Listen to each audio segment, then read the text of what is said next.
My God, this is unprecedented. If you ask retired Marine Jerry Insminger, he'll tell you it's the biggest military cover-up in our nation's history. So many people have suffered because of the negligence. Toxic tap water at Camp Lejeune, something he's been fighting to prove since his daughter Janie died of leukemia, which he blames directly on the contamination. This is verification and vindication for what I've been trying to say for 16 years. The Agency for Toxic Substances and Disease Registry has been studying this closely, and what they found is frightening. Camp Lejeune in North Carolina now own the unenviable record for the worst contamination of a public drinking water system in the history of our country.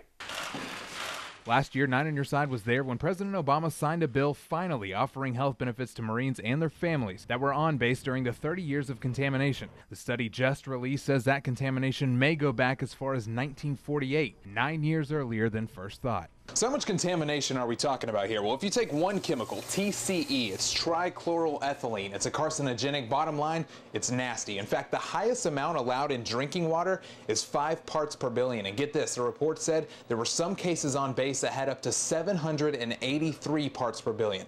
That's more than 150 times higher than the legal level. Then not to mention that we weren't just getting one of these, we were getting a cocktail. The report shows several chemicals that were way over regulated levels, many of them linked to causing cancer and other deadly diseases. Insminger says this study opens the door for more research and support for the nearly 1 million service members potentially affected. But he says the one thing that may never surface is accountability.